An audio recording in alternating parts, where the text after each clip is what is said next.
Good day. A strategically located CNA cargo transshipment hub is significant for renaissance of the global transportation and logistics industry in order to boost the international trade. I would like to convey my heartfelt congratulations and best wishes to President Professor Aguf Kirkacharian, Vice President Professor Shanti Jayasekar, Chief Organizer Professor JSK Jayasekar, and all the Congress participants. I am so delighted and honored having obtained this valuable opportunity to present my dissertation on the caption topic at the 14th World Scientific Congress. While serving the international transportation and logistics industry during the past 4 decades, it was highlighted through my research that the round the world container carriers who utilize the best and the shortest sea route adjacent to Sri Lanka, which connects east to the west and vice versa, have a great possibility to curtail their round the world voyages to half by calling at western and southern ports of Sri Lanka, resulting bountiful benefits and enhanced profits to the ship operators, owners, charterers, and thereby to the end users, in other words, the general public. Though Sri Lanka's small landmass, it has an unique advantage due to her strategic location, being situated in the middle of the world, having easy access to the aforesaid best and the shortest sea route that connects east to the west and vice versa. Sri Lanka is blessed with 7 ports with deeper drafts to accommodate mega carriers and is a transshipment haven. The southern port, namely Hambantota, and the western port, namely Colombo, are fully geared to handle containers. Both ports possess state-of-the-art, sophisticated infrastructure facilities to conduct container loading and discharging operation to turn around vessels in a very short spell of time. As a consequence of the COVID-19 pandemic, the global transportation industry underwent a turbulent period, incurring heavy losses due to stagnated business activities. After commencing the operation, even unwillingly, the freight rates and transport costs were increased heavily, resulting the end users to suffer due to the elevated product costs.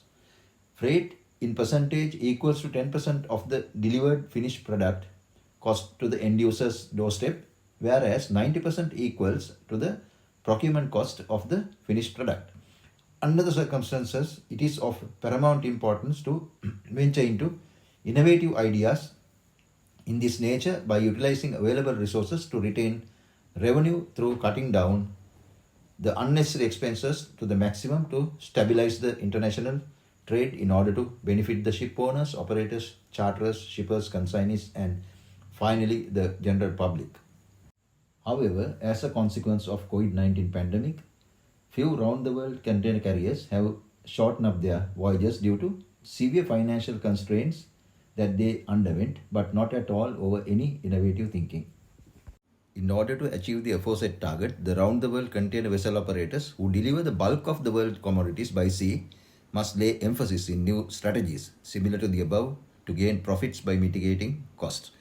It is now high time for the ships arriving from the west with full load of containers bound to the eastern ports to decide in discharging the entire load in the port of Colombo, whereas the ships arriving from the east with full load of containers bound to the western ports to decide in discharging the entire load in the port of Hambantota, since that diversion does not cost to the ship operators. Since Sri Lanka has a somewhat up-to-the-mark rail, road and inland waterways infrastructure to feed the containers within the country by surface, the aforesaid discharged containers could be exchanged among both ports, enabling the emptied vessel to load and take containers back to the west and the east without running round the world trips incurring fortunes. As a result, the round-the-world carrier trips could be curtailed into halves by saving 50% on bunkers and charter hire to the ship operators. Moreover, this exercise will result in performing more trips back and forth to Sri Lanka to double up the vessel frequencies in order to deliver more containers, thereby enhance the profits further. The ship operators have the possibility in lowering down the freight rates to reduce the cost of products to facilitate the end users too. All in all, the proposed concept will mutually benefit the ship operator as well as the general public in reducing cost of their products. Lowered down freight rates will encourage the exporters to elevate their volumes as against the imports, thereby the economies of the respective countries will boom. Sri Lanka has the possibility to develop the 7-pronged ports to facilitate the shipping trade further, provided the United Nations or donors could offer grants to upgrade the infrastructure. Not only the ports, but also the infrastructure facilities of the road, rail, inland waterways, and airports to offer a high caliber, round the clock, surface borne feeder service to facilitate the round the world ship operators who intend patronizing the Sri Lankan ports to halve their hectic voyages. The existing rail network in Sri Lanka covers 80% of the cities in the country. We need financial assistance to upgrade the rail network by electrifying the system, to deploy adequate double-stack container rail beds to run the freight trains, strengthen the culverts and bridges to bear weights of the laden containers, extend the rail tracks to cover the balance 20% of the cities, establish dry ports in densely populated areas to operate as hinterland landlocked ports,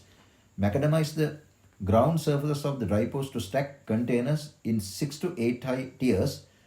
also to maneuver cumbersome rolling stock, to lift on and lift off laden and empty containers, to place mobile top lifters, and finally to connect the rail track to Dhanushkodi, the closest southeastern point of India, through Talaimana at northwestern point in Sri Lanka in order to deliver freight international by rail track. In the similar manner, need funds to develop the current inland waterways network to transport containers afloat by self-propelled barges to speed up the cross-country container feeder operation in order to assist further the aforesaid round-the-world container carriers who intend curtailing their hectic voyages by calling at island-wide Sri Lankan ports. Last but not least, the development of an air cargo hub in Sri Lanka will further benefit the caption operation, since Sri Lanka is well placed as a vital air hub for air carriers to curtail their long-range flights in Sri Lanka, thereby to minimize unnecessary operational cost and to maximize the revenues.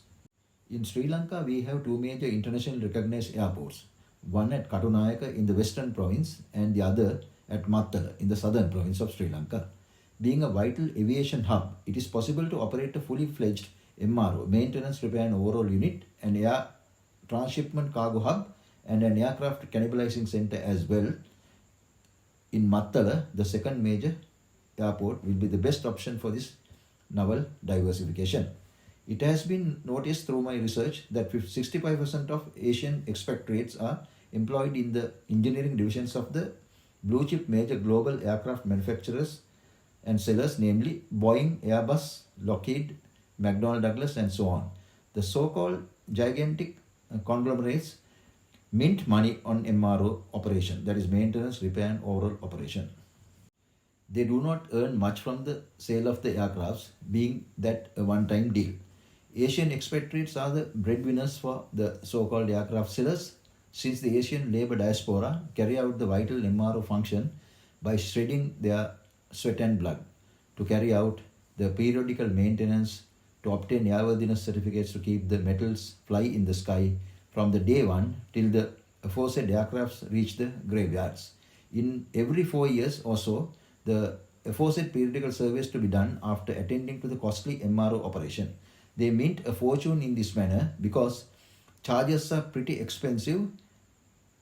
and highly exorbitant, mainly due to the expensive labor cost. Sri Lanka can offer the same service level in the same quality through same Asian expatriates at an affordable price level, especially for the low-cost carriers, namely budget airlines, to survive in the market. In the past, it was brought to our notice that a number of budget air carriers were crash-landed. A doubt creates in our minds that the cause for such aviation accidents may be the inability to continue the periodical surveys on time owing to their meager flown revenue. Sri Lanka will be the best option to lend a hand to the budget airlines to get rid of such aviation disasters by offering affordable prices, provided some monetary assistance by way of grants could be offered to upgrade our air infrastructure in the country. In a nutshell, a strategically located sea and air transshipment hub undoubtedly creates a great impact on the international transportation and logistics terrain, benefiting the global trade and community to uplift their standards of living and to mitigate the cost of living. Thank you.